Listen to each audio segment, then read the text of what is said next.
Hola, muy buenas tardes, querida audiencia. Nuevamente permítanos presentarnos. Por acá soy el Mir Historiador. Bienvenidos al canal. Entren libremente por su propia voluntad y dejen parte de su felicidad. Con nosotros. Claro. Ahí Pancho, yo creo que cacho la referencia. No, Estamos aquí con, voy a presentarlo aquí de arriba a abajo como lo estoy viendo.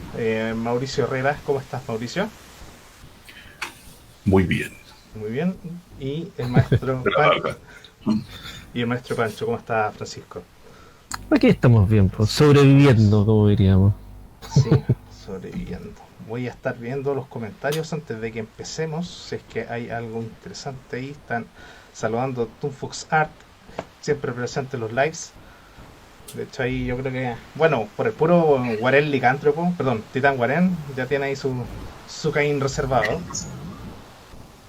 Y el día de hoy vamos a hablar de la ira del Nahual. Estamos esperando a Joselo, puede que Joselo llegue ahí como de repente, como un flechero, que una interrupción a la transmisión y llegue en realidad. Ya, así que ahí, chicos, les pedimos un poquito de paciencia. Vamos a empezar viendo todo lo que son los talismanes en la ira del Nahual. Y hola Hugo, ¿qué tal? Y de hecho estábamos viendo con Pancho, bueno, ustedes no me ven porque me aparezco en una camarita muy chiquitita en el costado superior derecho, Ahí arriba. arribita, y estábamos con Pancho antes de empezar la transmisión. Y tenemos el mismo libro, ¿cierto? Claro. A ver, voy a tratar de mostrarlo yo. A ver si se ve. Mira, ¿Se ve Mauricio, o no se- Mauricio, estás cachando ahora que tenemos el mismo libro. Oh, fantástico. Ah, excelente. Coincidencias que hay acá. Estoy aquí arriba. Ok.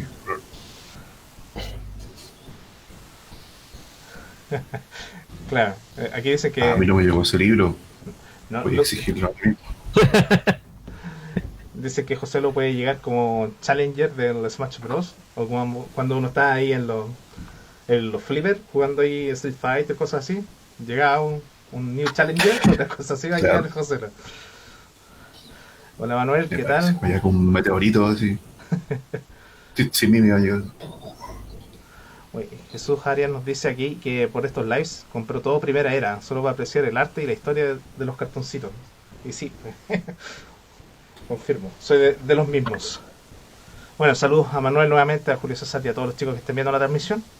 Y rellené harto, así que voy a empezar nomás. Vamos a ver los talismanes de saludos justo. Vamos a empezar a ver los talismanes, como les decía, de la ira del Nahual, que tienen personajes muy interesantes.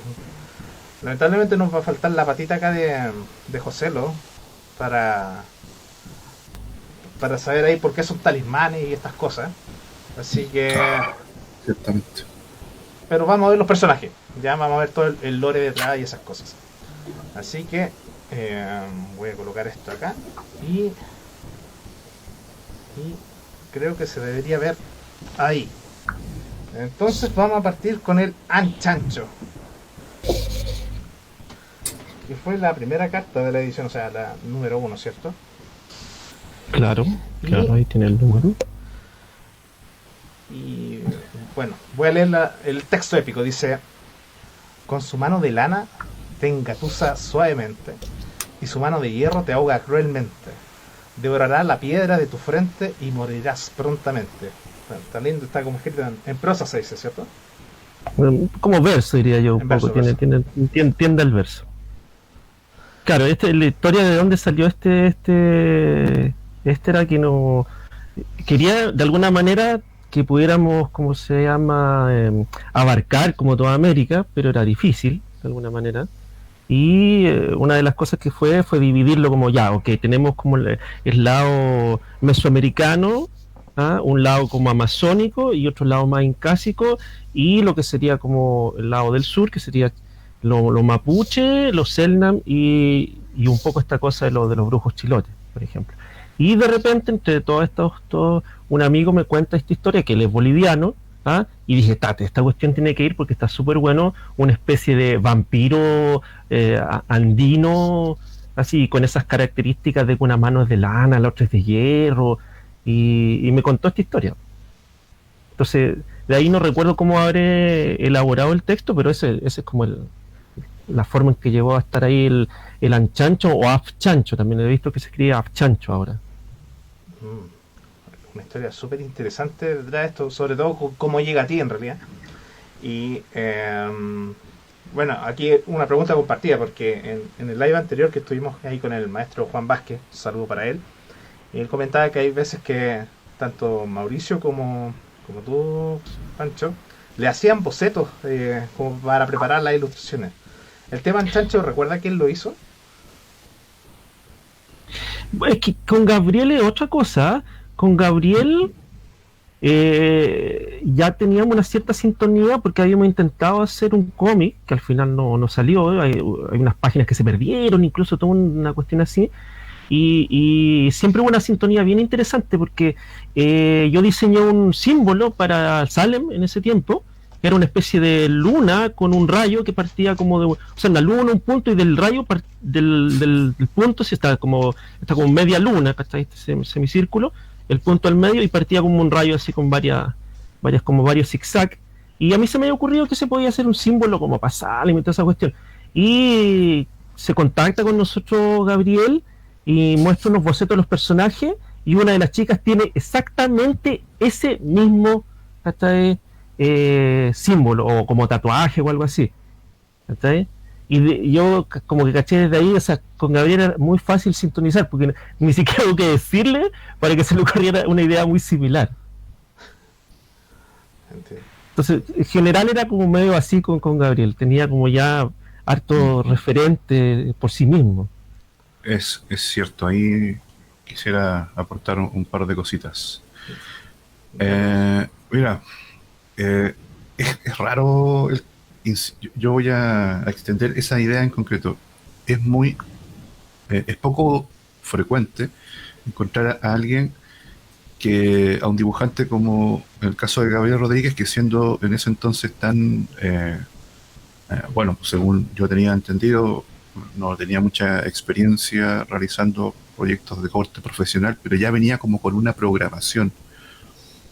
Entiendo, o sea, siempre lo molestábamos en ese entonces, me traía ochentera, yo le decía que era como medio Autobot porque era como súper correcto en lo que los Boy Scouts de loco, y no podía ir, no sé, hablar con él en términos como si es por mal escrito, ¿viste? Como de repente uno hace un personaje y hace, voy a, ya, hola vos cabros, o cosas así, cuando tú sabes que en realidad uno estaría diciendo, estimados amigos, ¿cómo están? Pero él decía, no, hay que escribir bien siempre. Y dije, vaya, excelente, este mierda, lo sigo donde sea. Y Gabriel siempre fue como bien, muy correcto y ejemplar en muchos aspectos, y eso se lo trasladaba también, esa disciplina, la tenía absolutamente en el tema de producción artística. ¿Ya? Y no era en desmedro de la parte más imaginación, más suelta. Realmente es como si tuviéramos un personaje de rol y tuviera muchísimas, ¿cómo se llama?, puntos de habilidad en variados aspectos. Y eso se notaba al momento de trabajar. Yo me acuerdo de esta imagen, la descripción, me acuerdo incluso que el momento en el que el Pancho me dice, no, si este personaje me cuenta la anécdota de dónde proviene, me dice, tiene una mano de lana, que tiene una mano, así te llama, uy, suavecita, te acaricia, y con la otra, ¡fa! Hasta la mímica esa me acuerdo. ¿Sí? Y decía, oye, esta, ¿a quién podríamos asignársela? Porque también era parte de la dinámica, ¿cierto? Poder ver quién era la persona o quién nos gustaría que realizara determinada imagen. Y claro, cuando decía, estaba en la nómina, Gabriel, ya, facilito, ya, no, entonces ya sabemos, va a quedar bonito. Y ojo, no es absolutamente en desmedro de cualquiera de los que estamos, yo también incluyo, pero era un factor que empezaba a notarse, y era que empezaba a ver esta como emoción de ver qué podía aportar determinado autor, y eso era como un plus aparte que tenía esta experiencia de trabajar así y ir como asignando, oye, ¿quién podría hacer esto? Ah, mira, pero siempre era como el paso previo de que pudiéramos entender de qué se está hablando. O sea, por ejemplo, yo nunca me desentendí a pesar de que no recuerdo haber hecho un boceto de esto, ¿ya? Pero siempre lo conversábamos antes con Pancho para saber quién podría ser una persona y qué aspectos podría resaltar de determinado concepto. ¿Me acuerdo? Eso. Perfecto. Mira, Claro, como que diga. un poco las cartas se fueron distribuyendo ahí en relación a como las fortalezas de los ilustradores. Ese terminó siendo como una especie de criterio para distribuirla. O sea, Sí, sí, claro, Gabriel tiene como estas cosas. Por ejemplo, el color acá, en general en esta edición, el color tiene harto de Juan Vázquez, por ejemplo. Hay como una onda media Juan Vázquez en el color, así. Una cosa, como decía la vez pasada, hay más rojos, más como dorado, por ejemplo, o una paleta que era bien así claro, como dorado, amarillo y azules, por ejemplo. También recuerdo que pasó una cosa así ahí. Sí, es cierto. La composición, no. Estoy como ya flipando en colores con este tema. Uy, saludos a Eduardo Pérez que está viendo la transmisión. Dice que a mí, es decir, a él, ir al Nahual le gustó mucho porque vio una pincelada de mitología guaraní. También, esa era como de la parte, entre comillas, digamos así, como lo amazónico, entre comillas, también incluía unos partes de guaraní, porque era como, pucha, como que falta ahí, hay que poner algo, y había muy poca información, no como ahora, o sea, ahora uno pincha y aparecen cosas completas, cosas que uno no tenía ni idea. Antes era como, puta, puros rastros nomás, fragmentarios. Aquí Julio César Mendoza dice lawful good. No entiendo ahí qué querrá decir esa referencia. A ver. Lo dejé ahí nomás. Se me ha perdido el chat. Lawful good. Se los dejo ahí nomás. A grupo Yasakani y finalizo. Voy a ir a la siguiente mientras. Con un Yanomami. Los Yanomami.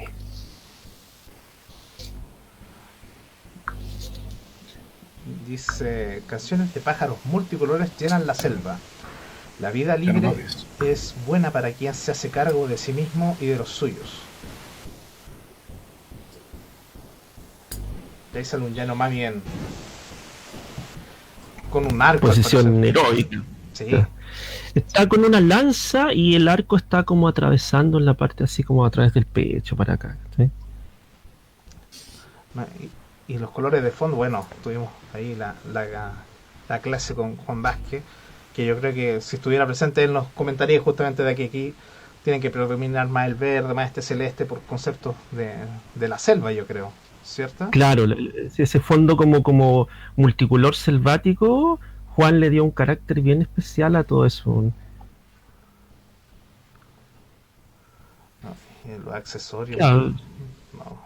Bueno, los Yanomami es una nación amazónica, como más o menos eso, y la gracia de poner como estos guerreros era que son como guerreros y cazadores a la vez, ¿cachai? Y en general como que todas estas tribus amazónicas son las que nunca fueron conquistadas en realidad por ningún tipo de civilización, por decirlo así, pues siempre fueron libres. Quizás tuvieron ya más problemas entrando el siglo XIX y el XX que antes. Los jíbaros, por ejemplo, que no son precisamente Yanomami, pero los famosos jíbaros que son Chuar, hay sectores de ahí en el Amazonas donde no se puede entrar.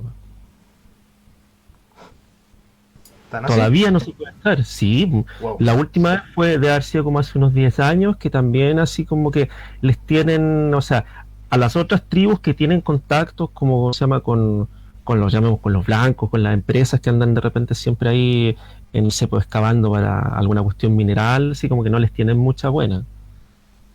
Entonces pueden haber algunos conatos así con bastante violencia y todo eso.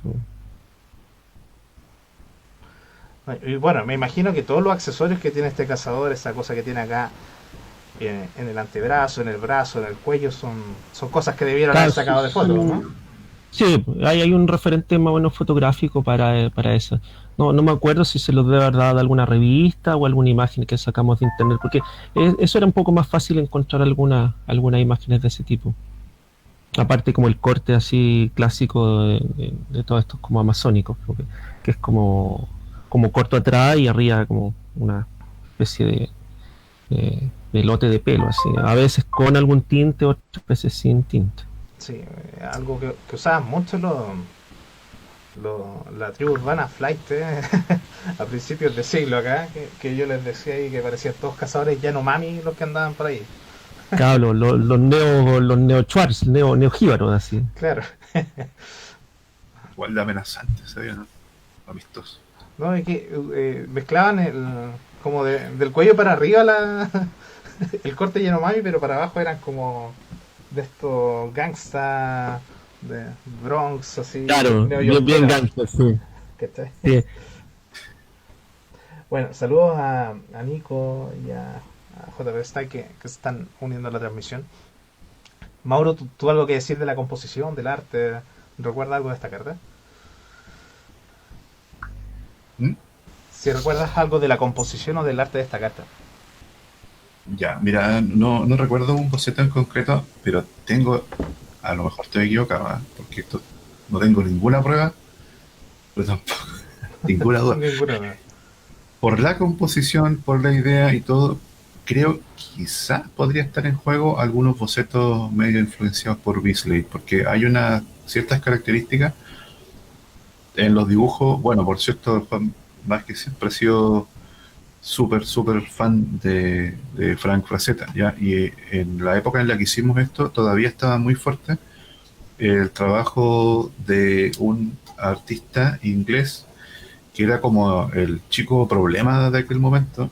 Era eh, eh, bueno para tomar y para hacer su, su escándalo rockero, y que era el dibujante Simon o Simon Beasley.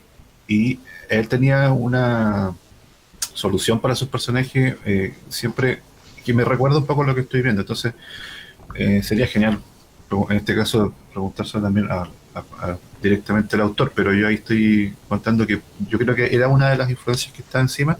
¿Y en qué se nota? No tanto en la técnica de color, que eso es bien propio de Juan, sino más bien en el tema de lo que son las poses. Hablábamos mucho de tener personajes que se vieran como no solamente agresivos, porque agresivos tú puedes poner un personaje agazapado como Wolverine, no, sino hay un tema de que se buscaba mucho en todos los héroes, personajes heroicos, que era la gallardía, ¿ya?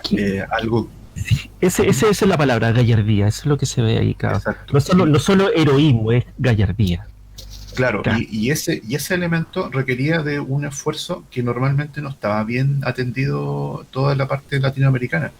Nosotros formábamos parte del imaginario de los códigos visuales globales para todo el mundo, pero en ese momento, cuando tú veías ilustraciones que estaban con temáticas de Latinoamérica, y dentro de Latinoamérica, particularmente todo lo que era Centroamérica, era como ya el último cupo, ya.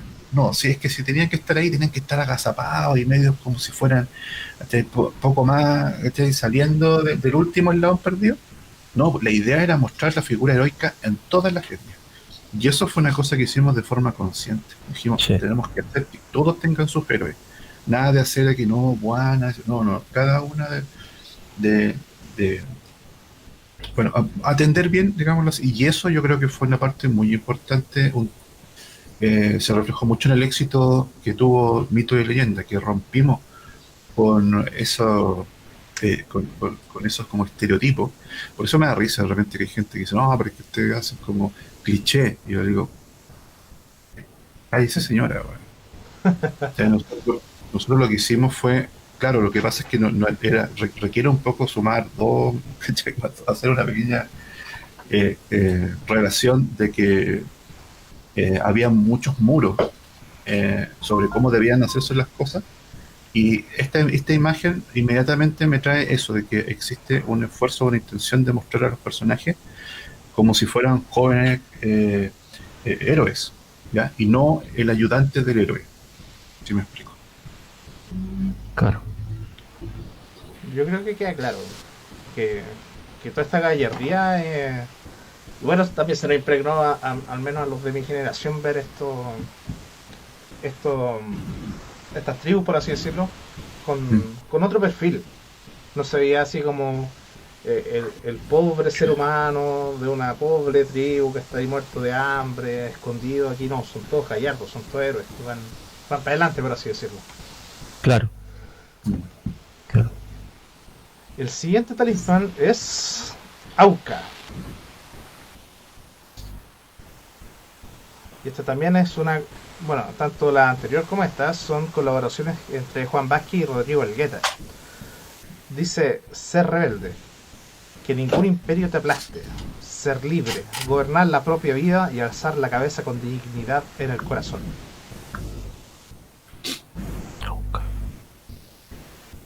Claro, y esta era una carta que anulaba armas para... Los chicos que juegan cartas deben recordar esto, que sale acá una trifecta entre una nula armas, una nula totem y una nula talismanes.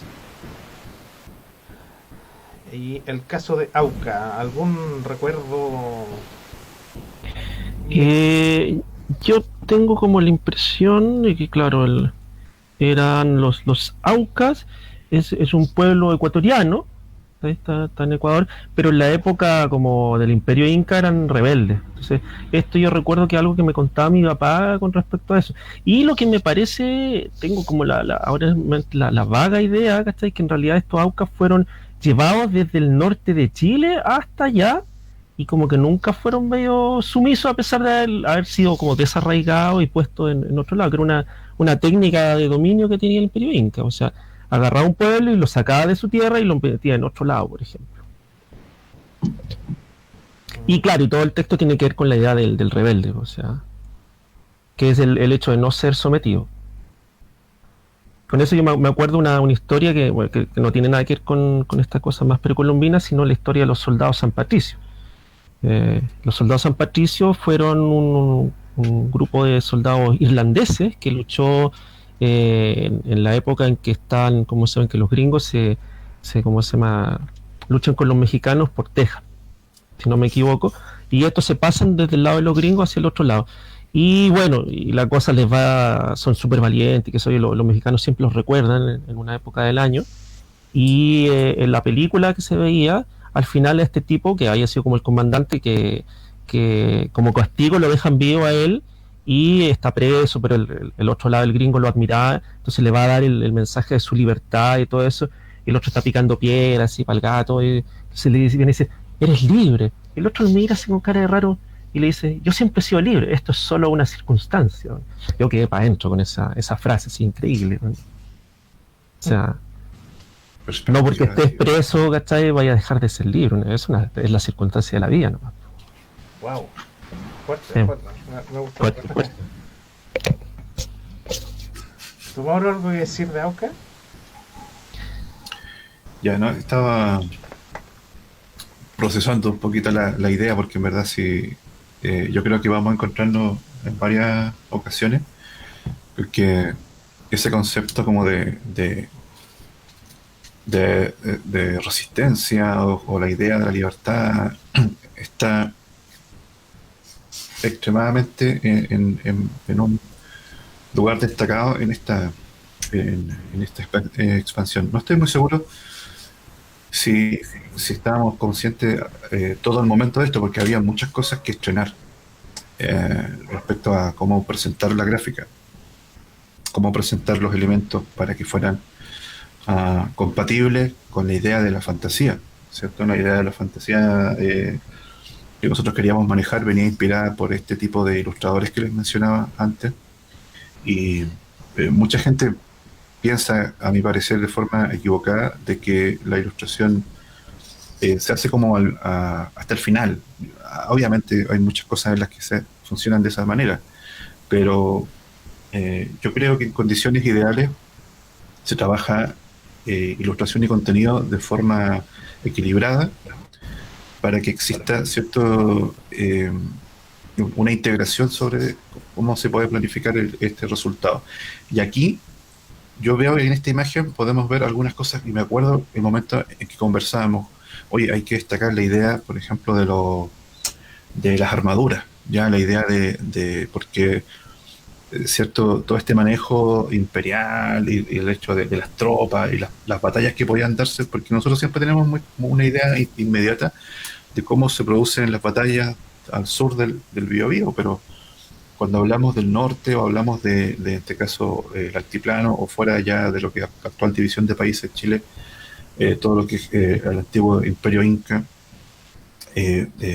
Perú, Bolivia, cuando veamos a esos personajes, lo vemos de una manera muy poco heroica. ¿Ya? Entonces, más o menos lo que pasaba en la carta anterior, aquí la idea era buscar un personaje que se viese aerodinámico, que tuviera una forma de casco que no pareciera tan eh, como acotada a la idea más enciclopédica, sino buscar formas que fueran divertidas, que fueran fáciles de recordar. En este caso, esta forma, ¿cierto? Como de casco de motocicleta, esta la hizo el Juan, porque que el motorista fantasma de nuestro grupo de amigos, ¿cierto? Le encanta todo lo que es el tema, qué sé yo, moto, de tener su colección de motos fantasmas. Y también la idea de las placas, la movilidad, que no fuera idéntico a algún tipo de armadura que uno viera, cierto tipo de Roma en adelante, por decir algo. Así que, bueno, son algunos aspectos de diseño nomás que quería comentarles como eso, y el resto, me encanta esta carta porque siento que en cuanto a color quedó perfectamente equilibrada. El hecho de ese color azul cian que sirve de fondo, que las letras y la armadura del personaje se parecen muchísimo los valores, no sé si eso lo habrán ajustado en su momento ahí el diseñador gráfico Gonzalo, pero es una carta que se ve muy agradable a la vista en su conjunto. Oye, Eso pues. preguntan aquí algo nada que ver. Si tienes atrás una Sony Wega. ¿Cómo? Preguntan si tienes atrás una Sony Wega en tus videojuegos retro. Sí, por supuesto. Es que casi toda la etapa de PlayStation 1, no, gran parte, no, sí, gran parte de 1 y gran parte de la 2 está esa etapa como jugador, era el tele que tenía. Y está hasta acá con los emuladores porque sentía que habían cosas que no transmitían bien cuando quería revisitar algunos títulos. Entonces dije, ya, ¿cuál era la tele que tenía? Tenía una Sony Vega, en este caso una 27, y una locura hoy en día porque la gente se deshace de estas teles en muchos casos, pero no, si tú quieres conectar una consola, que yo tengo aquí de la Sega para adelante, me falta retroceder a la etapa anterior necesito conseguir mi Atari, güey. 65 aquí, no, yo tenía el 800 XL. Esos que cargan Sí. con cassette. Exactamente. Estoy rozando ahí porque el último sector, que se llama los sonidos que hacían cargar, y era el rey del barrio. Si tenía ahí una radio doble cassette porque podía ir piratear como el dealer de los. No, yo tengo una radio doble cassette. Puta, apareció con padrino y de Y tengo más encima todos Viene los hasta con Atari. tocadisco arriba. Tiene tocadisco y doble cassette. Qué bonita, qué nostalgia. Sí, no, yo me la dejé ahí porque y funciona, no está fallando. Excelente. Excelente. Uy, voy a volver acá con las partidas. ¿Mm? Y bueno, Toki. Este es de Waldo. Sí, es de Waldo.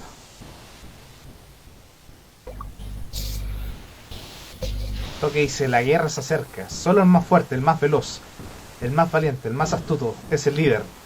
Solo el que demuestra ser eficaz y ningún otro. Claro, acá vemos un poco esta idea también de la gallardía, como esta cámara que es un poco contrapicado, ¿cachai? Que te dé la idea que el tipo es un grande, un tipo magnífico, así. Es realmente un líder. Así. Y claro, está destacada también ¿cómo se llama? Esta insignia de Toki, que también se convierte en una carta. Y en general recuerdo que parece que al final decidimos que Waldo iba a ser muchos de los mapuches, ¿no? Y que tienen como toda una estética más o menos similar, ¿eh? Con el poncho, ¿cómo se llama? El cintillo y todo eso. Claro, el poncho rojo ahí llama la atención mucho el color que eligió. Sí, sí. ¿Algo que aportar, Mauricio, de esto aquí? Me quería disculpar, pero tuve una confusión aquí con algunos audios. ¿Qué cosa me decía? No, de Toki. Estábamos hablando de que Toki fue una ilustración de Waldo. Estábamos hablando del poncho. Me comenté que me llamaba mucho que hayan elegido el color rojo como de poncho. Ya, no. Ahí yo no recuerdo algún momento en el que hayamos comentado tanto el color como los elementos. Yo creo que en algún momento, en el caso de Waldo también, como él estaba trabajando con la empresa Salo, desde antes de este, de lo que era Mito de Leyenda, también yo creo que en este tema en concreto, él, yo siento que tuvo mucho más control sobre sus propias imágenes, ¿ya? Porque la vez anterior, no es que él no tuviera control sobre sus imágenes, me refiero a que él estaba más bien en un rol de, ok, díganme qué hacer, yo le pongo de mi, algo, un tema de cómo afrontar el trabajo muy común en esto de hacer arte e ilustraciones, ¿ya? Pero yo siento que aquí él estuvo mucho más, con mucha más ganas, más herramienta y todo para poder hacer lo que a él le pareciera. Y eso era sumamente agradable y también un alivio, porque había personas que tenían más dominio sobre ciertos temas, y el caso de Waldo siempre él estuvo muy en la línea de lo que es la cultura chilena, latinoamericana. Él manejaba muy bien el tema. Ya, sobre sus viajes, eh, también siempre con la perspectiva de visitar lugares, tiene mucho respeto por toda la historia. Y así originaria. Entonces, yo creo que muchas cosas que voy a ver en los dibujos de él acá también son totalmente ideas que provienen de él, su gusto personal. No sé si esto en concreto lo es, pero en general yo creo que podría darse. Tengo la sensación que esta sí tiene la firma Mr. Waldo, que él ahí se relajó, hizo. Claro, o sea, yo creo que ahí, voy a interrumpir un segundo, yo creo que la parte del fondo y todo eso, por ejemplo, de más que ahí hay algunos viajes de Waldo y fotos que haya tomado, que haya usado como referente, eso 100%. está por ahí. Sí. Sí, es que, bueno, habría que preguntarle a él porque me llama la atención, por ejemplo, de que siempre se dibuja el mapuche, ¿cierto? Ahí a guatapelá, por así decirlo, ¿cierto? Mostrando ahí las calugas. Y aquí lo muestra como con un poncho, como lo muestra más noble, por así decirlo, el Toki, como con más poder político más que nada. Entonces, Claro, claro. esa imprenta es lo que quiero Bueno, llama la también yo atención. creo que está la cosa de la idea de equiparar, o sea, digamos, entre comillas, nuestros ponchos son las capas, ¿cachai? Claro. Es un poco eso, ¿cachai? La diferencia es que nuestras capas tienen un hoyo al medio y las ponemos así. Mm. Incluso como se abultarían acá, se verían bastante bien, si estuvieran hechas como con la intención de sacarle provecho a la parte de diseño. Lo digo porque muchos personajes se cubren el tema, por ejemplo, estilos más actuales, como el anime, manga, sacan mucho provecho de poner estas como bufandas enormes, Claro, esconden parte del rostro cuando convenientemente los héroes son un poquito más como así, más dark emo, y intentan sacar esos aspectos como cara de cuervo, de zorro y misterio. Muchas veces esconden ahí en estos bultos que se hacen en la parte frontal de distintas capas, y uno dice, oye, mira, y esto lo tenemos acá nosotros y no lo aprovechamos. Y ellos mezclan y ponen cosas. Siempre he tenido una admiración en el caso de los estilos de arte así más comerciales, de los japoneses, de los asiáticos en general, que ellos saben exagerar muy bien algunas cosas, y era parte un poco del espíritu de esto, de decir, ¿por qué nosotros no hacemos lo mismo si tenemos material, o sea, espectacular, que podemos, Bueno, en el caso de Waldo, él siempre fue como de la escuela más de respetar la parte más realista, pero aún así yo creo que este fue un ejercicio en el que íbamos como negociando, oye, y si usáis esto y usáis cámaras que sean dramáticas, así como de montaña que hablamos muchas veces, ¿cierto? Claro. Bueno, acá hay una cámara dramática evidente, pues ese contrapicado es dramático, Sí, así, como exacto. es eso, ¿cachai? Es darle la épica, así como uno se imagina así como que va la cámara va surgiendo, ¿cachai? Y dice, ¡oh! ¿Cachai? Ujú. Él ha sido elegido, ¿cachai? Claro, y la capa al viento. Digo, el polvo. Claro, y la tapa al viento. Claro. Uno escucha ya el viento ahí. Vamos con el siguiente, que creo que ya sé quién viene. Que debe ser un clásico de clásicos. Mire quién está ahí. Ajá. Claro. Distinguido en su carrera como brujo, el verdugo implacable ejecuta la pena de muerte sentenciada por la mayoría. Claro, aquí hay una cosa de un amor anterior, por decirlo así, por esta brujería chilota, con este proyecto que alguna vez también como que acaricié por un lado de hacer algo con eso, con el diablo, con Mauricio, Ujú.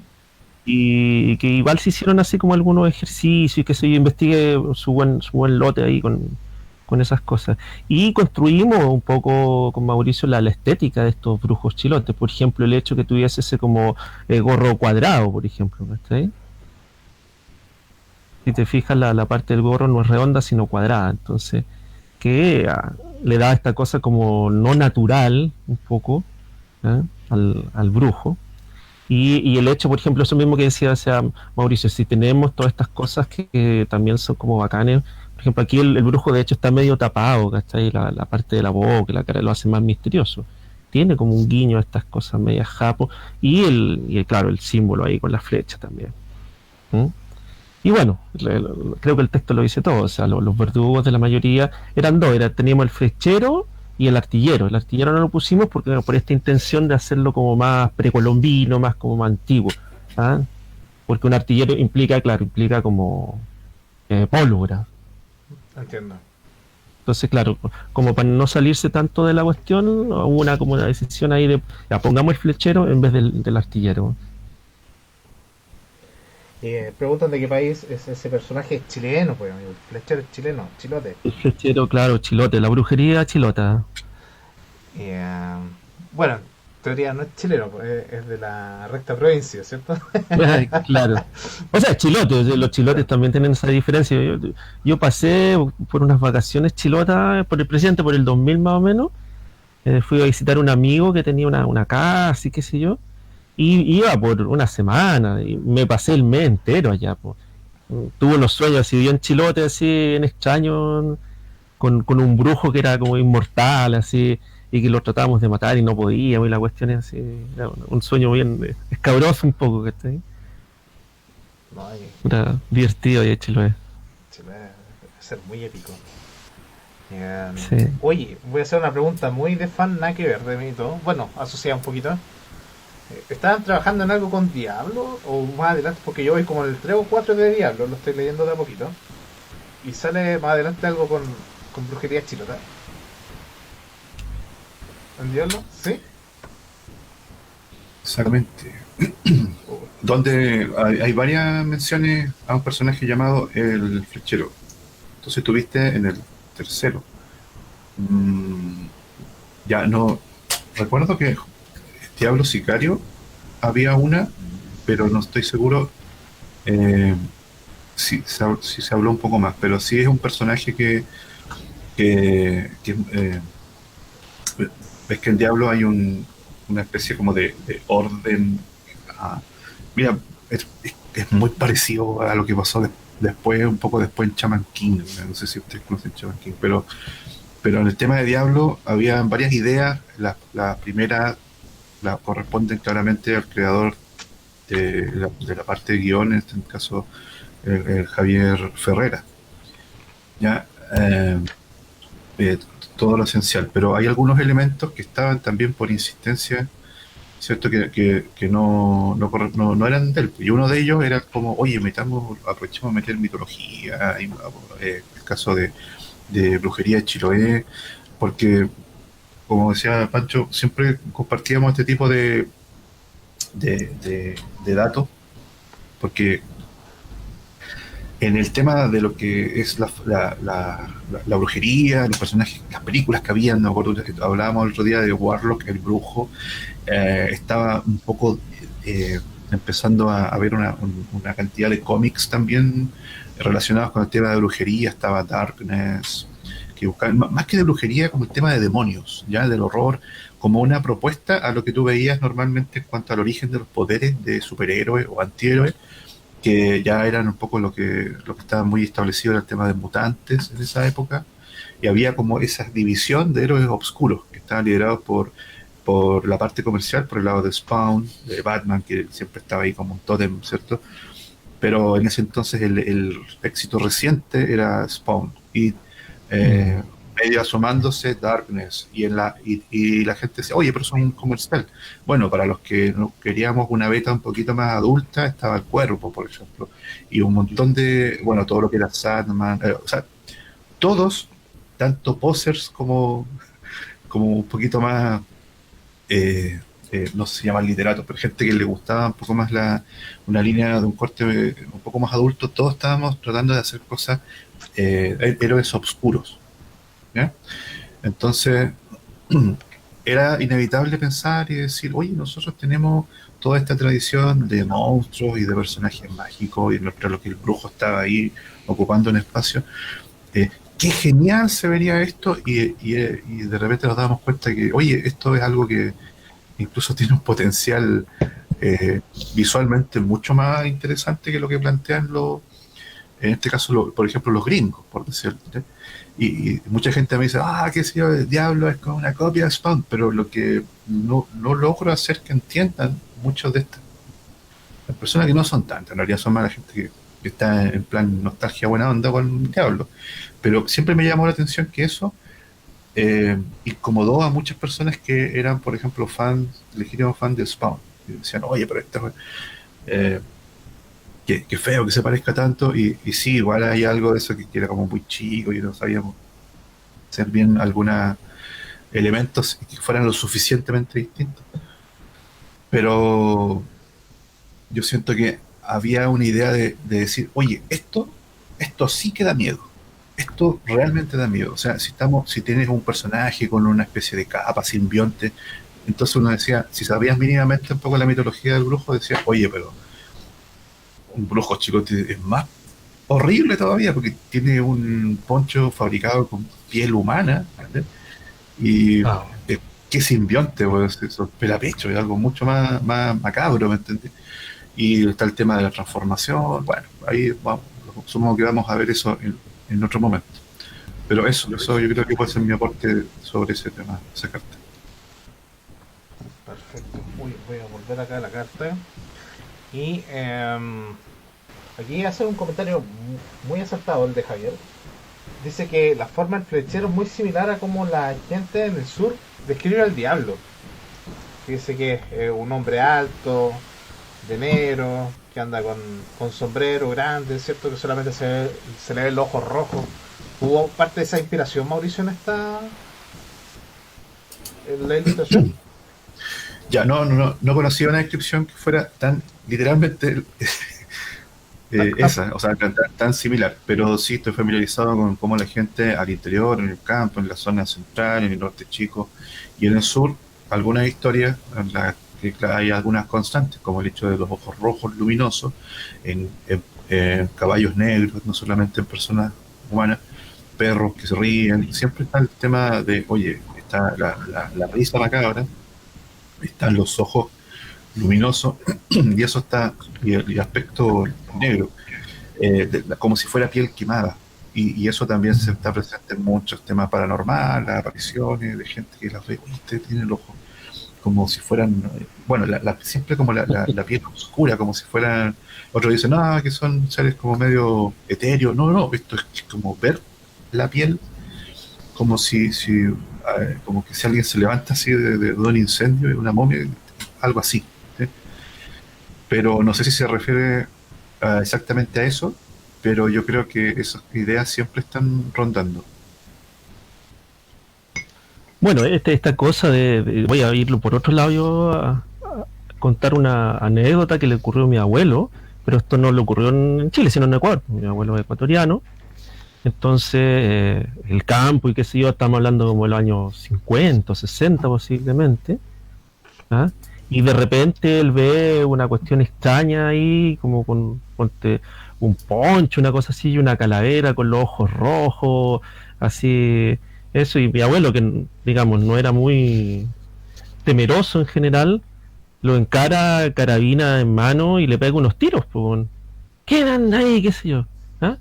No me haga nada. Y ahí el personaje que andaba haciendo sus correrías, ¿cachai? Con una especie de poncho, una calavera y que le ponía unas velas en los ¿cómo se llama? En los ojos para asustar a la gente y ponerse a robar, ¿cachai? Y salió corriendo.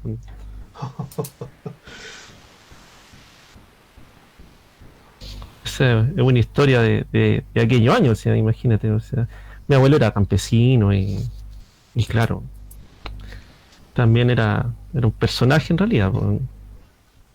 En aquellos años me contaban que salían a cazar venado a lazo. Entonces, a caballo iban y laceaban los venados y cosas así. En Ecuador, que es un poco un mundo así diferente que acá, porque bueno, también es andino. Básicamente ese lado del Ecuador es andino, porque el otro lado del Ecuador es amazónico. A mí me han contado historias de, esto también por el lado familiar, de un tío me contó que cuando él era niño iba hacia X lugar con un tío de él, o sea, un tío de mi tío. Y me dice que se le acerca un amigo a su tío y empiezan a conversar. Y dicen, no, vamos a la casa de Juanito Pérez. Entonces él le dice, a ver, espérame un poco. Y según mi tío, esta persona como que se encoge, desaparece y vuelve a aparecer. Y le dice, no, va a llegar muy tarde porque Juanito Pérez ya está muerto. Entonces le dice, ya, pues muchas gracias. Y bueno, yo soy muy supersticioso en ese sentido, no me gusta mencionarlo, así que son de estas mutaciones que sale esta cabeza con alas, diciendo el nombre.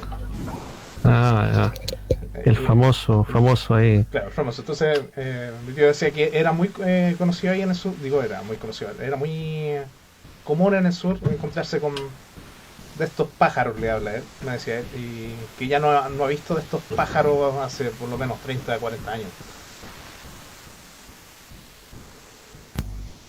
Bueno, esa historia quería comentar yo. Ok, está súper interesante. Mira, antes que pasemos a la siguiente imagen, quiero así hacer trampa y volver a hablar de esto, pero ¿Vean nomás? quiero ir a una cosa muy, muy concreta. Mira, ahora viendo la imagen, puedo notar que los personajes están con sus cabezas, sus cuellos torcidos en espiral. Claro. Siempre me llamó la atención que las descripciones que uno podía encontrar acerca de los poderes que tenían los seres y los personajes así, más sobrenaturales en la mitología de Chiloé específicamente, se repetía el tema de que las miradas te producían una muerte instantánea horrible en la que te daban vuelta la cabeza hacia atrás.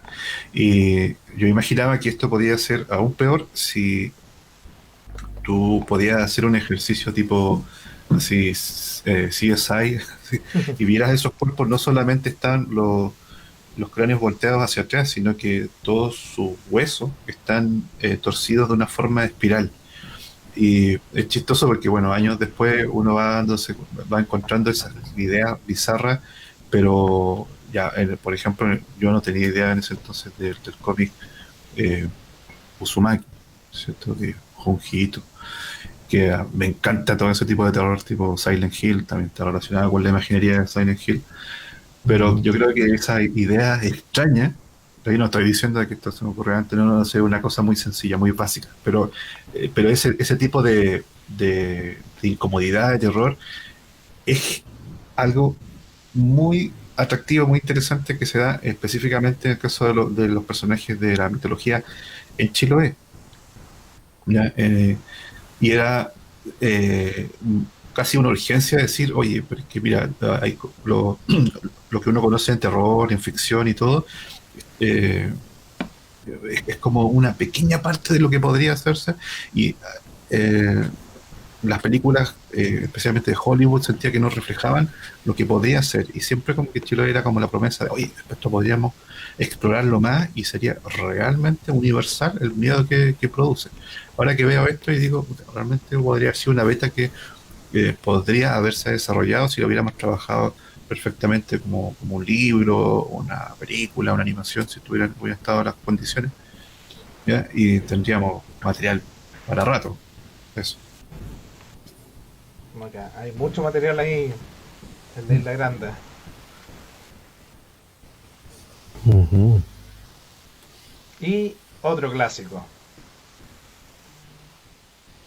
Ah, El mago convertido en su otro yo, en su doble, actúa en este y otros mundos. Así la justicia abate al intrigante, al traidor, al usurpador. Y es, bueno, es la idea del Nahual, ¿cierto? ahora, Claro. ahora, ahora, ahora. Eso es tan perfectamente. No, una referencia a yoyos. Parecía yo eso. El yoyo del Nahual Claro, que es están que diciendo ahora. el momento de la transformación fue en el Nahual. Sí, ahí no queda muy claro porque están los dos ocupando el mismo espacio como nueva animación, tiene un solo frame, pero quizás ahora Sí. habría hecho de una manera en la que se entendiera que hay una como pasos intermedios o algo así.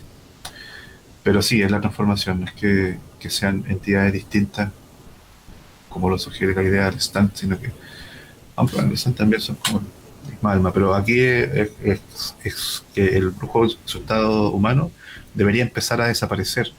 Esto me recuerda a una animación que había en ese entonces que no fue tan famosa como las que estaban en ese momento, como Transformers y eh, Thundercats. Esta es una que se llamaba Visionaries.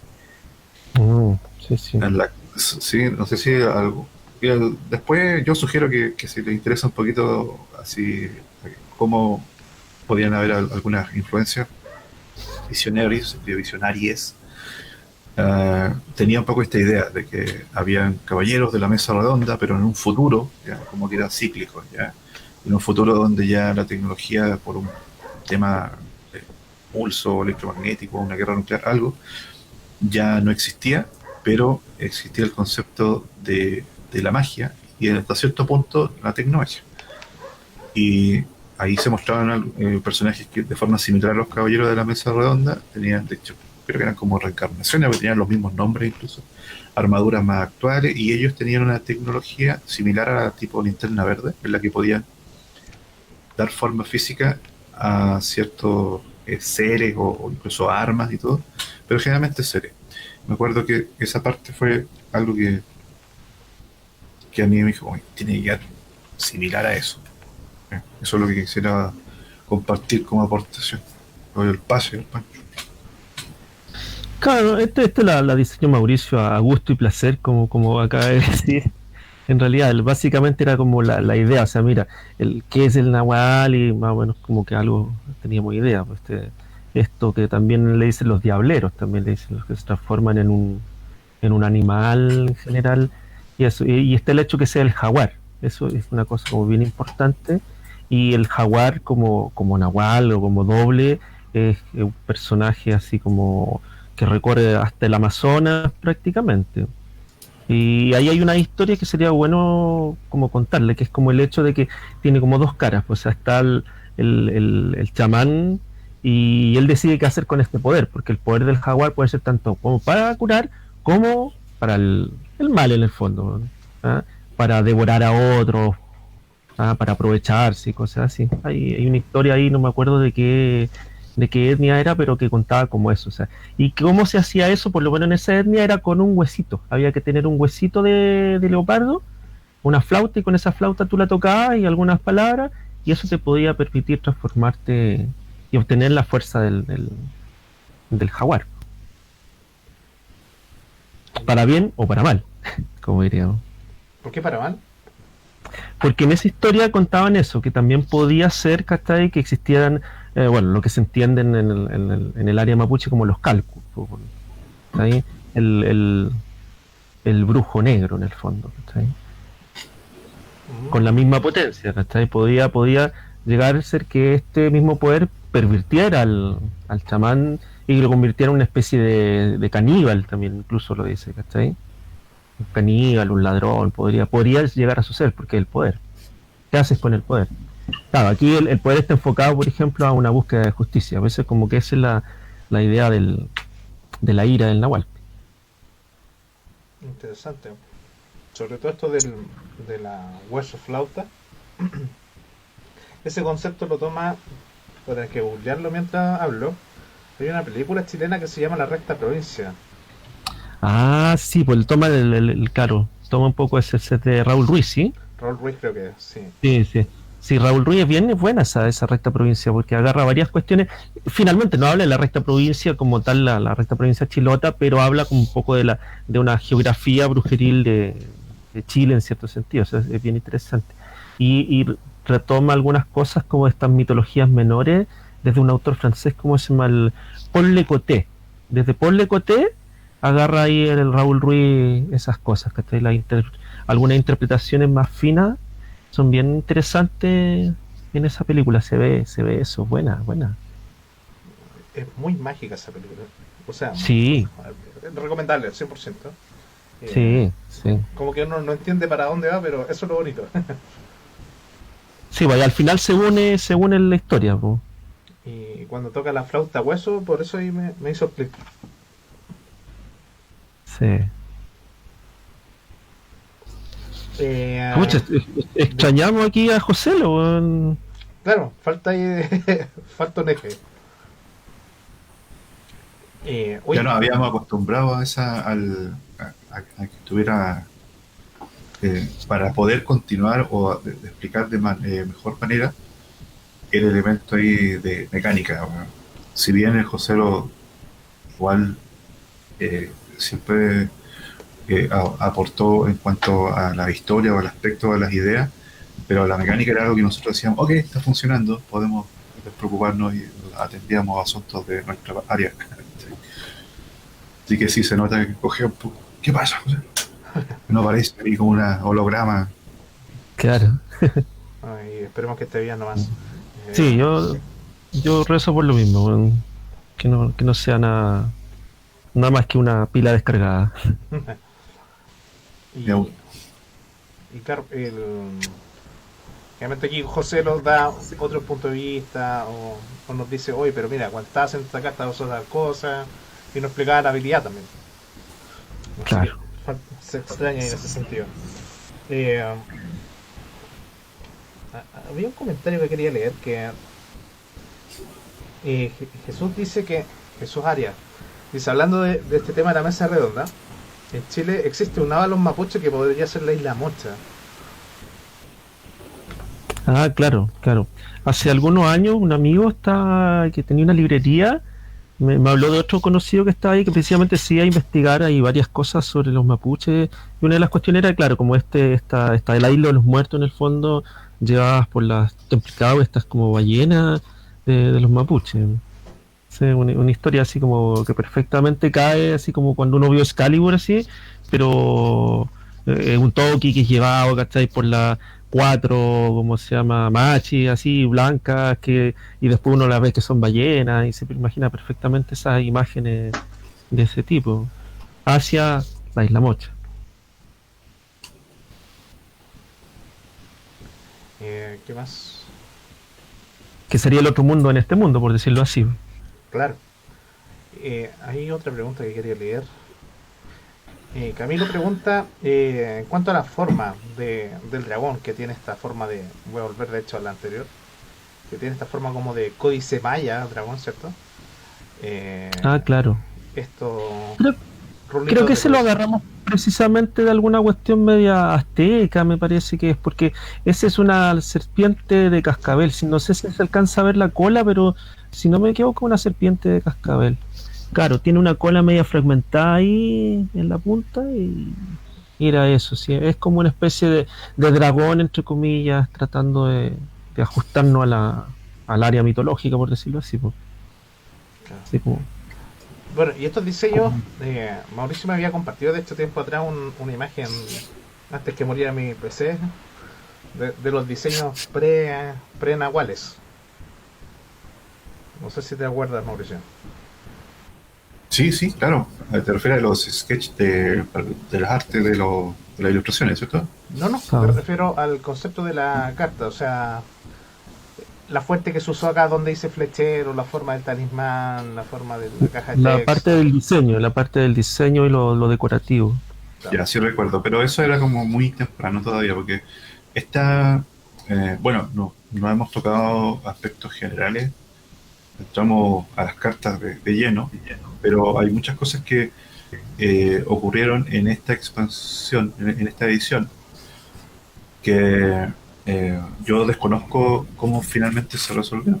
Porque a diferencia de Mundo Gótico, que era como en el que ya si es que están demasiado ocupados, no, déjenlos tranquilos, así yo creo que nos veían un poco muchas personas del área de diseño, incluso otros ilustradores como que ya están embalados, están haciendo eh, personajes así tipo vampiros y cosas así.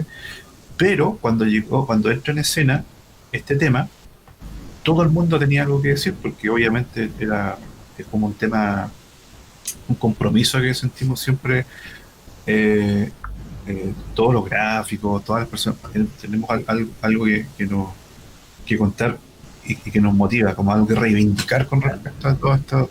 Y yo creo que acá hubieron, como si en Mundo Gótico hubieron, si éramos 3, 4 personas, aquí deben haber, yo creo que como 20. Y lo que yo te mostré probablemente pasó por muchas transformaciones y ya no quedó nada, pero sí es cierto que en un comienzo eso era como también mi labor, decir, oye, esto podría ser más o menos esta línea, podría, no sé, yo tenía que buscar los exponentes de cultura pop, en ese entonces estaba muy fresquito la idea de El Dorado, el camino hacia El Dorado, Sí. y, y teníamos que, claro, tomar eso y hacer qué era correcto, que estaba bien eh, certero de que no. Me acuerdo que el Pancho decía algo como, no, esas cuestiones mayas aztecas, no me gusta, está todo mal mezclado. y, y ahí me acuerdo que hay elementos que decía, oye, si ellos sacaron provecho a estos bajo relieve con la forma de las hojas de los choclos, de la mazorca, del maíz, nosotros también podemos hacer algo parecido y convertirlo en decorativo. O sea, era lo que se hablaba. Ahora, lo que está ahí en el resultado final, yo realmente no estoy seguro si lo hicieron por el lado de la parte del diseño, quizás estuvo metido también David Bueno, es probable, porque él también estaba muy...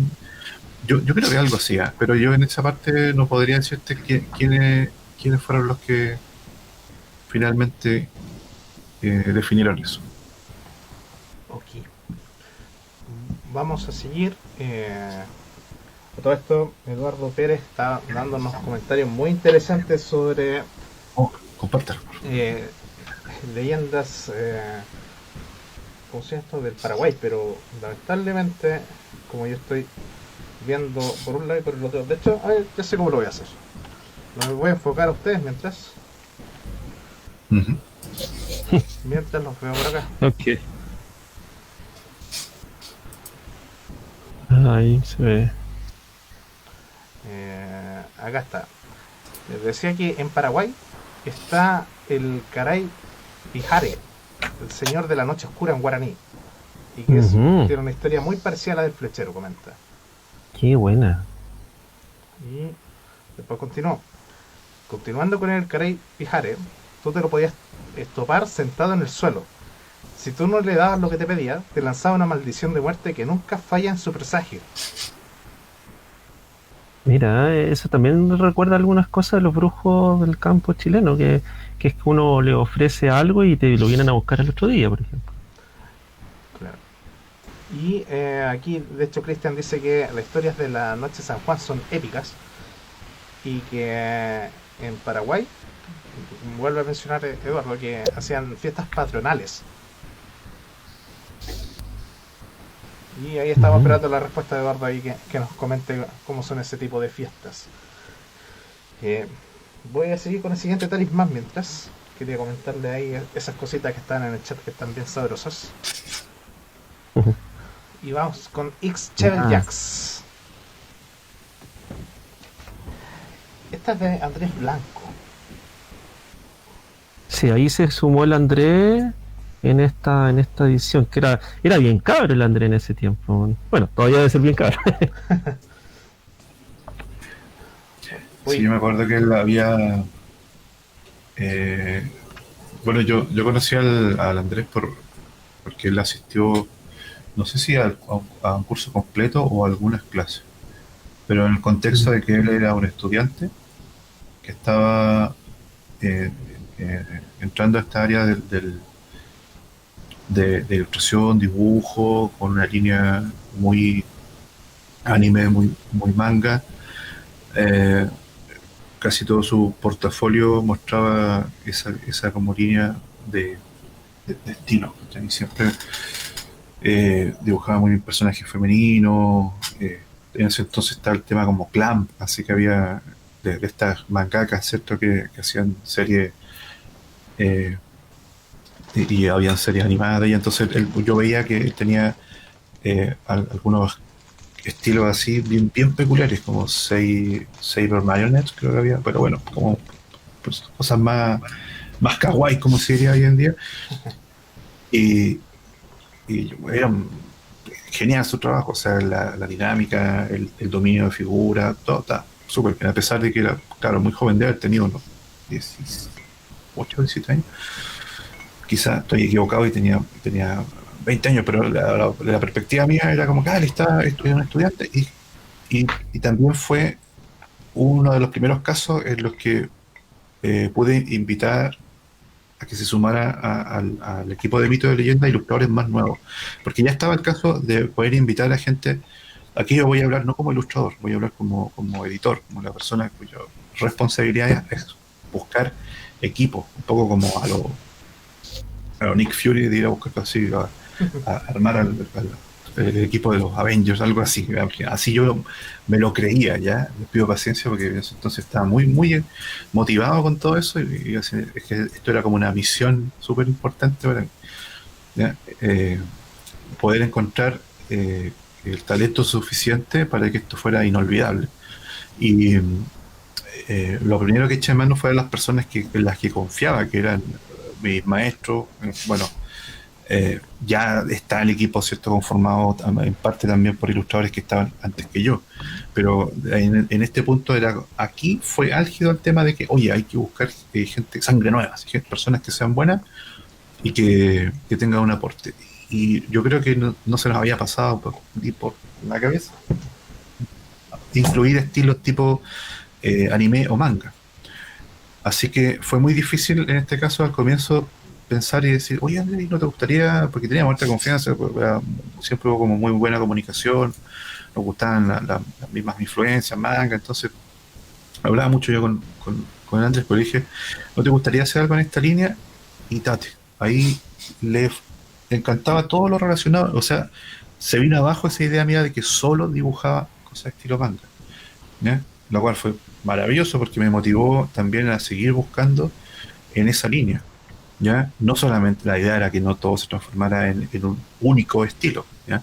El hecho de que Waldo tuviera esa línea más realista, que yo tuviera una onda un poco más tipo superhéroe vigilante, más agresivo, que el Gabriel tenía también una clara como línea de fans, eh, porque tenía ese aporte eh, más tipo, bueno, dibujante de historieta gringo, pero más realista también. No sé, entonces era excelente contar con la ayuda de una línea que fuera más influenciada por el anime y el manga, y el Andrés fue el primero y de los primeros que ingresó. También está, paralelamente, en realidad también estaba mi sobrino Carlos Herrera, ¿ya? A ellos eran los dos cabros chicos, por decirlo así, de este tiempo, claro. Sí, eran los dos cabros chicos en ese momento. Qué divertido pensarlo. Es que en realidad bien jóvenes, para la mayoría está como que en los 30 aproximadamente. Claro, Aproximadamente. En cambio, ya sí, sí, estaban como en los 20, así, entonces, claro, una década de diferencia. sí, sí, en realidad esa era la relación o sea, yo estaba como, por ejemplo, los 30, 20, casi llegando a los 30, probablemente, bueno, mi sobrino estaba más chico, tenía como 15, Claro. 14 años, algo así. Sí, sí, Pero eso, no comenté nada respecto a la carta en sí, pero sí respecto al contexto. No, no, interesa porque Andrés Blanco es donde entra ahora. Recordemos que Sí, en la anterior fue donde entró en Mundo Gótico, entraron Gabriel, entró Rodrigo Olgueta y Juan Vázquez, que si bien es cierto entra ya full en Mundo Gótico, había hecho ya su aparición con Hadas, entonces yo creo que no es menor comentar el tema del ingreso de Andrés. sí, así ingresaron todos los ilustradores con llamadas telefónicas y todo, de esa manera. No, no, ellos no iban directamente a salón, yo tenía que buscarlo y todo eso porque era mi trabajo. Y no había alguien allá, o un director de arte. Se los comento porque eso se mantuvo hasta que yo me salí del tema. Ya después, obviamente, daba un poco la sensación de que habíamos mucho y que era más como una puerta que se entraban y salía gente, pero de hecho en algún momento también hubieron algunos experimentos que variaban un poco esa mecánica y no sé, hasta el mismo Gardemil hizo un par de imágenes. Él dibujó un par de dibujos también. Alguien, por ahí, algún conocido del conocido traía algunos ilustradores, pero era mi responsabilidad enseñarles qué había detrás, porque si no iba a ser como decíamos antes, la orquesta del Chavo, que todos tocaban para todos lados. Ok. Para que hubiera un orden, tenía que básicamente explicarle, oye, mira, de esto va el tema, hay que hacer que se vean, demostrar la influencia. A la gran mayoría le captaban el tiro, había un pequeño porcentaje que no les gustaba el estilo, no les gustaba, por ejemplo, no me gusta Fraceta. Yo dije, bien, pero bueno, Fraceta. Sí, entonces, ahora hay gente que decía, no, a mí me gusta el estilo victoriano. Cara, estamos claro. haciendo guerreros, ¿cachai? Ya, genial. Bueno, a mí me gustan los Transformers, pero estábamos haciendo esto, ¿cachai? Volvamos.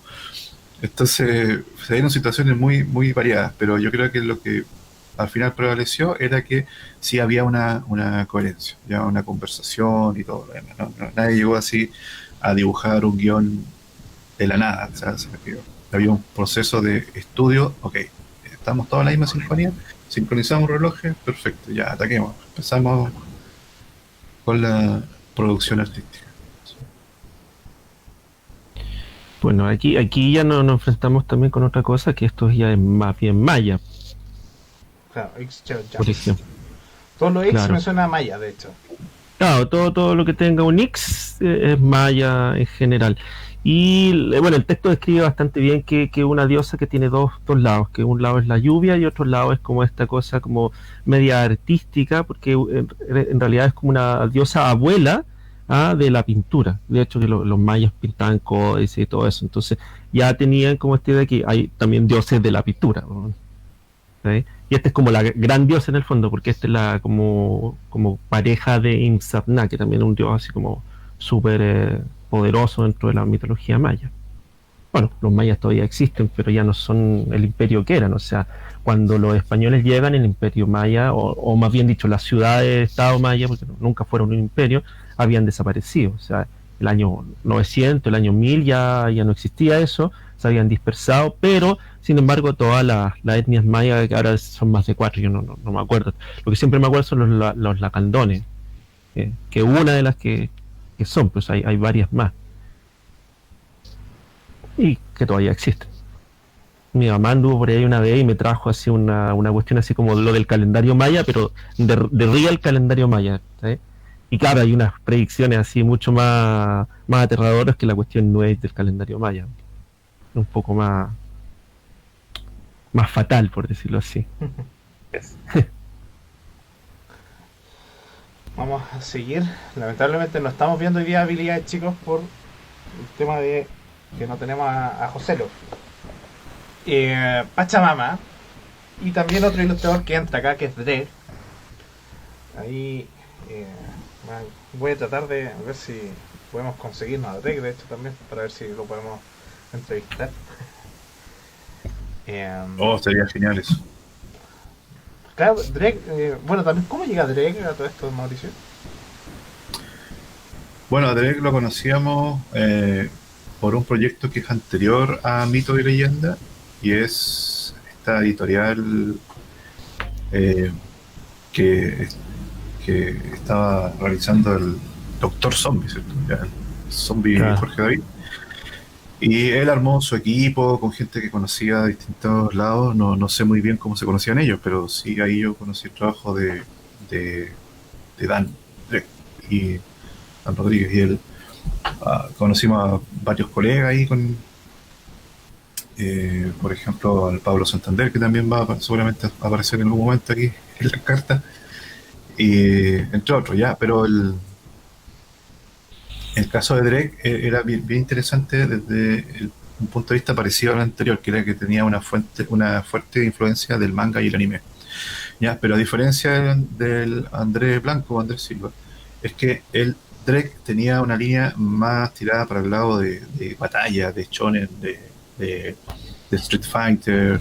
En ese entonces estaba fuerte también el tema de Madureira, y a mí me gustaba mucho también, y tengo mucha influencia de esas mismas obras, solamente que en el caso de él, yo siento que eran más predominantes. Él hacía una historieta, unos cómics también, cosa que yo no profundicé, entonces yo siempre vi con mucha admiración el trabajo de Dan, porque él concretaba una parte que yo nunca pude hacer a mis anchas, que era el tema de la historieta.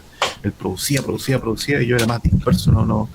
Para mí la ilustración era una solución más a la mano, porque podía empezar y terminar un proyecto y pasar al siguiente.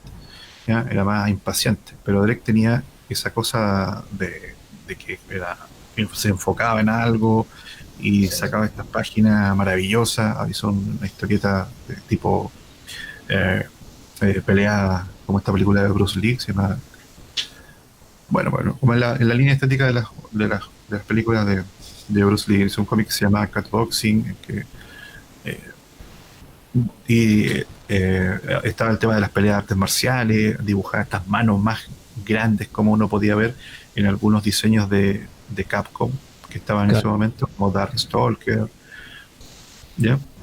Entonces, eso es como un background de lo que yo percibía. Ahora, ¿cómo llegó? Bueno, no, simplemente eso, o sea, al conocerlo ahí y haber trabajado con él, eh, siempre muy reservado, pero siempre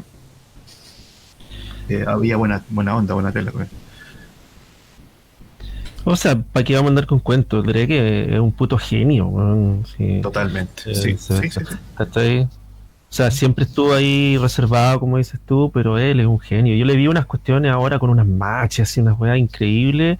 En la última feria del libro pasé ahí, no lo alcancé a hablar, pero vi que estaba haciendo unos dibujos ahí con Ferrera y unas weas increíbles, así. O sea, él es alguien que en su oficio ha ido progresando así a pasos, pero no agigantados, sino monstruosos, por decirlo de alguna manera. Así, realmente da una zancada increíble. Si uno ve Sí, sí. algo de Drake de ese tiempo y después, y es guau, así. Sobre la carta no hay mucho que decir, o sea, la Pachamama es la tierra y está, vamos, en el texto.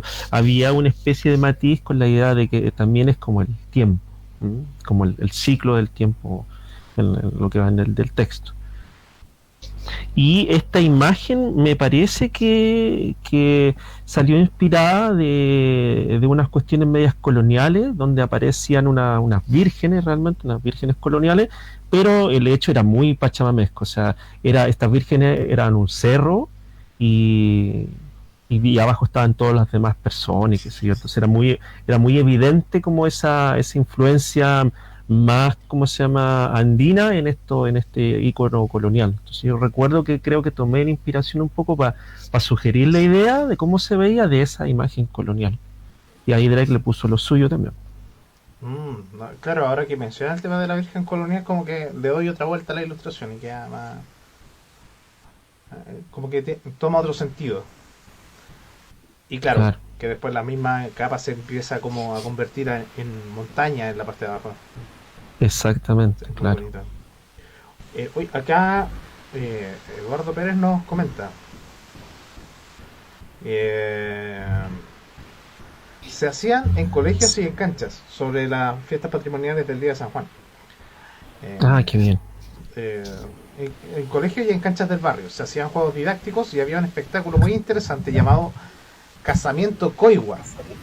Era una representación de un casamiento en el campo. Era un acto muy chistoso que cuenta la historia de que el prometido no quiere casarse con su prometida enfrente del cura. Todos estos personajes usan disfraces. Entonces la novia se enoja y le saca en cara sus infidelidades. Y el novio también juega en ese mismo juego. Todo esto en guaraní.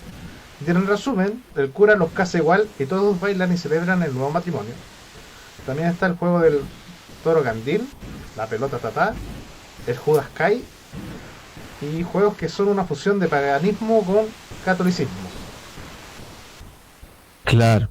Bueno, eso lo podemos ver en toda América y en algunos lugares es más o menos superficial. O sea, hace un tiempo compré un libro sobre arqueoastronomía, pero en el lado así como incásico, y era bastante interesante ver cómo se superpusieron ciertas fiestas que estaban ahí y digamos que el barniz es bastante leve. O sea, uno quita un poco de cristianismo y todavía permanece algo de lo antiguo, de todas maneras. Pero ya, claro, a esta altura el sincretismo, uno como de un punto de vista como más intelectual puede hacer como ese ejercicio de reconstrucción posible. ¿M? Porque están los símbolos, están las fechas, más o menos calzan algunas cosas. Sincretismo. Ese es nuestro paganismo en el fondo, pues está este sincretismo entre cosas cristianas y cosas antiguas. Claro, como cuando sacan acá en Chile al mar a San Pedro y San Pablo, los sacan ahí los pescadores. Claro, Ixtabay. Esta también es de Drake y claro. me encanta. Y bueno, primero que todo, hay que mencionar que esta ilustración tiene casi 20 años. Y estoy seguro, pero 1000% seguro que si Drake estuviera presente acá viendo el video, diría: oh, esta imagen yo ahora la haría de muchas formas distintas. Le cambiaría esto aquí, esto acá, el color, porque todos son muy críticos con sus trabajos anteriores, pero es muy bonita la imagen, a mí me encanta. Se ve ahí como le está sacando el alma. Claro, esta es una diosa bien extraña porque es la diosa de los ahorcados. Mm, Entonces, por lo visto, existía esta idea del suicidio por amor en la época de los mayas y permaneció y quedó en los códices y todo eso. Entonces, claro, mostrar la imagen era más terrible porque era un ahorcado, yo recuerdo haber visto, entonces había que hacer otra cosa y, claro, decantó por mostrar en el fondo esta como sorbe ahí como mujer fatal, ¿cachai? El alma de este hombre que ha sido, ¿cómo se llama?, seducido en el fondo por esta mujer fatal. por el llanto de la señora de la cuerda, por promesas de una vida futura. Allá cantarás con los pájaros, allá las flores se embriagan con alegría. Ellos destruyen sus vidas en las encrucijadas. Qué bonita la composición. Mauricio, ¿algún comentario? No, estoy alucinado porque me gusta mucho también lo que veo. Eh, no, la ilustración está espectacular. Yo me acuerdo una cosa que no es que discutiéramos, pero yo creo que el Drake fue el primero en mostrar cierta rebeldía con el orden que representaba mi dirección. Es curioso porque cuando yo estaba más chico y empezando en esto, decía, ya vamos a hacer los cambios y va a ser un estilo nuevo, ¿ya? Pero cuando se genera una especie como de administración y ciertas responsabilidades en esto de traer a otros ilustradores, algunos no les gustaba que tuviéramos que hacer un estilo previo, y yo creo que con el Drake somos amigos, no voy a decir, oye, qué porfiado, fue algo que pasó en ese momento, pues yo me acuerdo que él no estaba contento con hacer un estilo más volumétrico, porque lo que él estaba haciendo y su interés estaba en un estilo más de color plano, como la animación en 2D y los mangas que no tenían color, pero me refiero a que es muy distinto. Entonces yo intentaba convencerlos y decirle, oye, pero hagamos cosas que sean, y mostraba frases y otras cosas, y decía, cero interés en eso. Y eso, yo me acuerdo que en su momento representó un desafío, porque decía, ¿qué puedo hacer con esto? ¿Cómo puedo, ya, si realmente no tiene un legítimo interés en este estilo, ya, y hay un punto en el cual dice, hasta ahí nada más. Por eso que tú ves ahora áreas de negro y línea negra, algo que habíamos, en teoría, acordado que no se iba a hacer. Pero al final, eso tuvo que ser más, la postura mía tuvo que ser mucho más flexible y decir, "Sí, que en realidad no tenemos que dibujar todos iguales". Porque me acuerdo que es una cosa que él decía, oh, el Mauricio quiere que todos dibujen como él. Y, y eso a mí me hizo, Sí, creo que tengo un recuerdo de precisamente eso en la voz de Drake ahí con su claro, cuando así, ¿no? cuando salía de su ¿cómo se llama? de su de su silencio y decía algo así como golpeando la mesa así como no me parece esta cuestión nomás Claro, y ya sí, ¿cachai? exacto. Entonces Exacto, estoy totalmente de acuerdo. No, sí. continúa. No, entonces ahí empezaba como el negocio de nuevo, ¿cachai? ¿Por qué hacemos esto? Y de ahí, claro, de ahí un poco como que se resignaban más que decirlo, ya, ok, ya, sí, una pega, ¿cachai?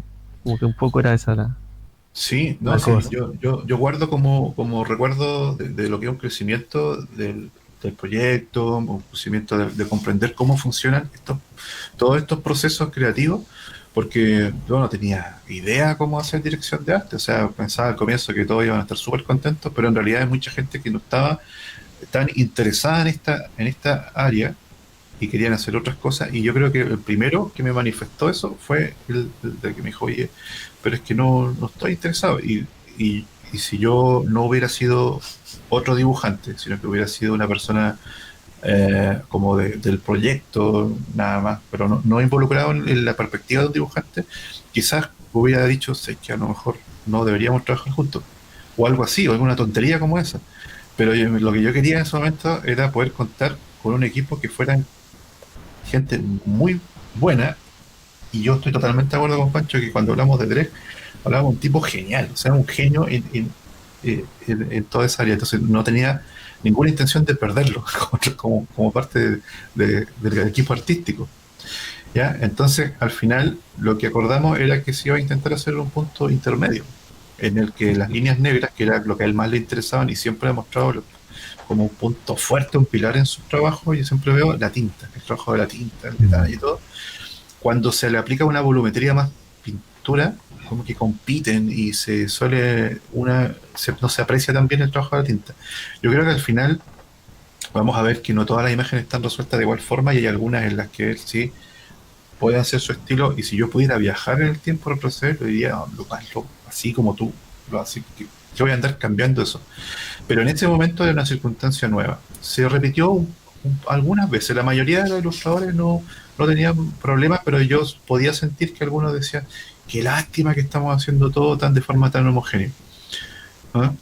Solo os cuento como una pequeña anécdota de algunas como de las, entre comillas, dificultades que hubieron en esa parte, pero que al final después ya como que se fue decantando que teníamos que tener una variedad, que habían estilos, que habíamos abierto oficialmente la entrada al estilo más influenciado por el manga y el anime, ¿ya? Y los primeros que llegaron a esa línea claramente eran el Drake, el André y el Carlos. ¿Sí? Voy a pasar con la siguiente carta, que es Sacrificio Humano, también de Drake. O como a mí me gusta decirle, que una frase que dice mucho acá el presidente de Chile, arriba los corazones. Donde dice arriba los corazones, me recuerda esta imagen al tiro. De hecho, Sí, güey. le hice sticker en WhatsApp por lo mismo. Sí. Cuando empiezan ahí, hoy mucho ánimo, arriba los corazones, les mando ahí, arriba Claro, los corazones. los corazones. Ay, qué perversa ironía, sí. Qué herencia del mundo gótico, evidentemente. Claro.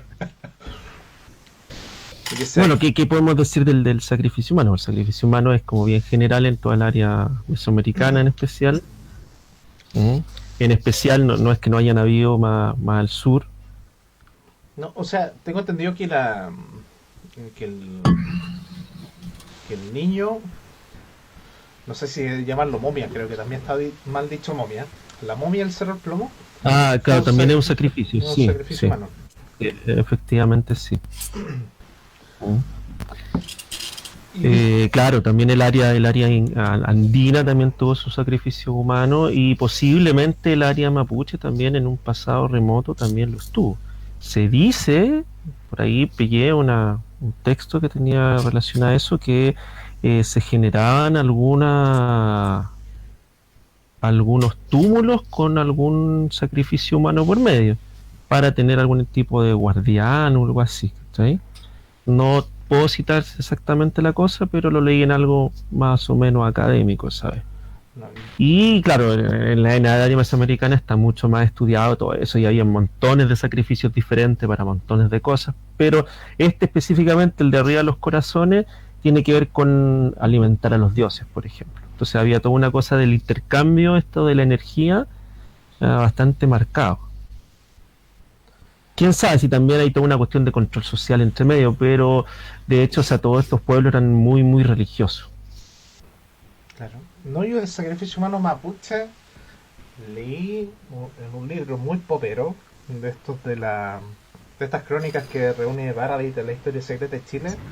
Ujú. Creo que hay uno ahí relacionado con el terremoto del Ese es 60. para el terremoto del 60, ¿no? Sí, sí, algo así me Claro, parece leer. ese es bien curioso toda esa cosa, porque ese fue como un hecho bastante curioso, porque era un niño que no tenía muchos rasgos mapuche, porque obviamente había sido un hijo ilegítimo de su madre y quién sabe, quizá el patrón seguramente, ¿ah? Y que ella se volvió y después tenía que ir a trabajar lejos con los abuelos y el abuelo como que como que siempre lo encontró extranjero, por decirlo así, ¿sí? Y cuando deciden hacer esto es porque la Machi lo ve en un sueño y lo deciden sacrificarlo, ¿sí? Y que tiene toda la lógica en realidad del sacrificio. O sea, ¿cuál es la siguiente víctima después de los animales? Bueno, el humano es la siguiente víctima, evidentemente. Además, es un humano con ciertas características. En este caso, claro, era el niño. Y fue fatal porque en realidad la comunidad terminó rechazando todo eso a posteriori. O sea, la Machi terminó como alcohólica, todo ese tipo de cosas así más o menos terribles, ¿no? En ese caso, ¿cachai? Lo que yo leí era una cuestión mucho más antigua, mucho más arcaica, con respecto a ciertos túmulos y la posibilidad de cómo generar este guardián a través de un sacrificio humano. No decía muchas más cosas, porque seguramente era algo que está recogido, alguna leyenda oral o de algo ya colonial, no recuerdo, ¿sí? Ujú. Y bueno, ahí con la cosa del sacrificio humano mesoamericano, que vemos esto de los corazones, también está la decapitación, que se tiraba la cabeza rodando por las gradas, y según eso se hacía cierta adivinación también. O sea, cayó en la grada 40, no es lo mismo que si cae más arriba o más abajo. Ahí, Sí, bueno, sí, lo que tenía. claro. Era una Eh, ruleta macabra, bastante macabra. Claro, para nosotros, pero por otro lado, lo que decía uno de estos cronistas, un cura, curiosamente, que encontraba que esto era una expresión de la profunda religiosidad de este pueblo, así, con esas palabras.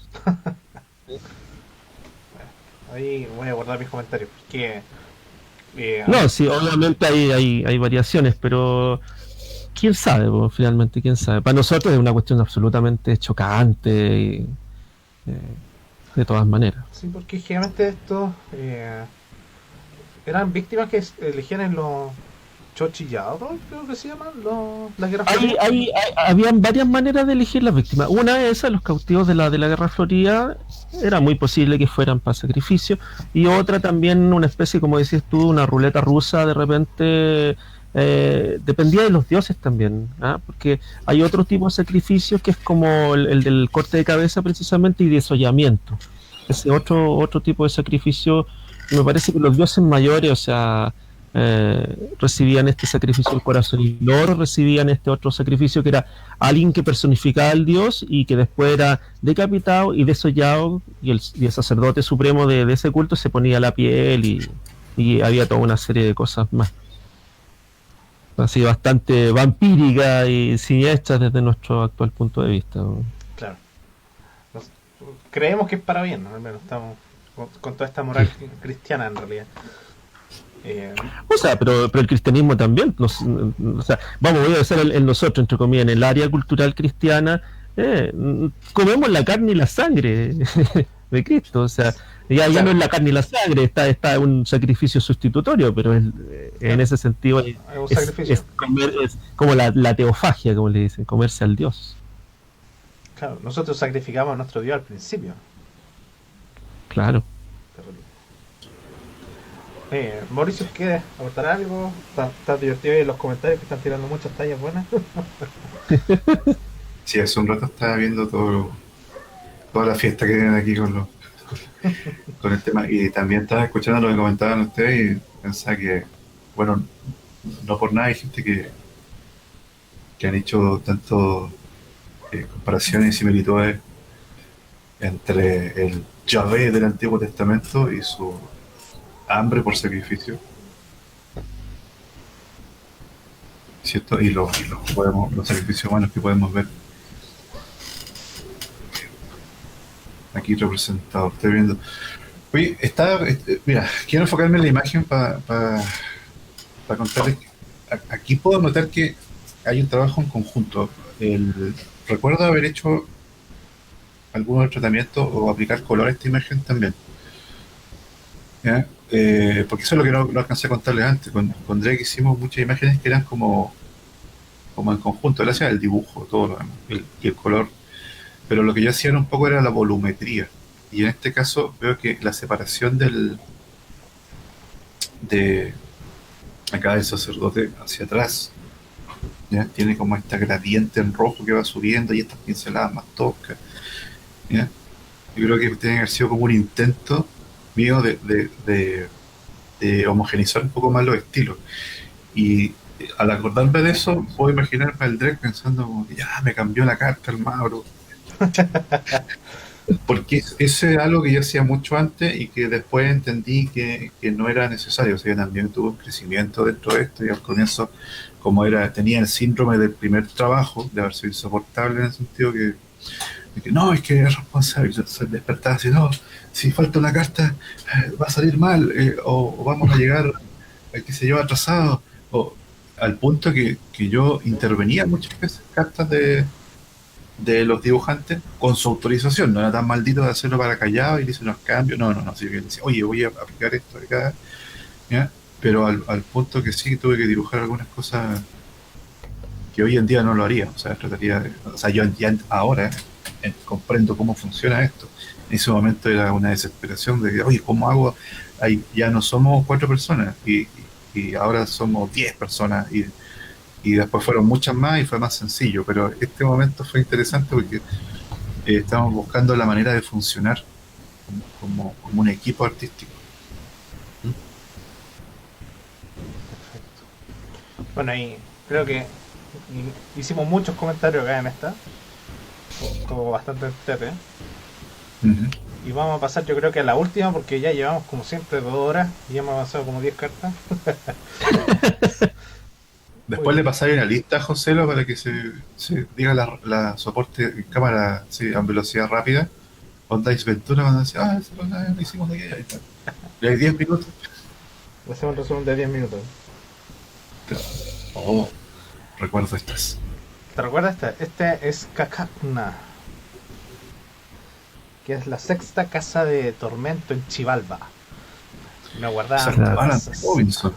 El Alan Alan Robinson. Robinson, era un ahí amigo muy querido del mundillo del cómics, del mundo del cómic. Sí. Parece que él también está trabajando en cómics internacionales, ¿cierto? Sí, ya tiene una vasta experiencia haciendo franquicias súper eh, buenas, como, bueno, comentaba un amigo aquí que, que tanto el Alan como Gabriel han estado súper activos en la escena de lo que son los cómics eh, de editoriales en Estados Unidos.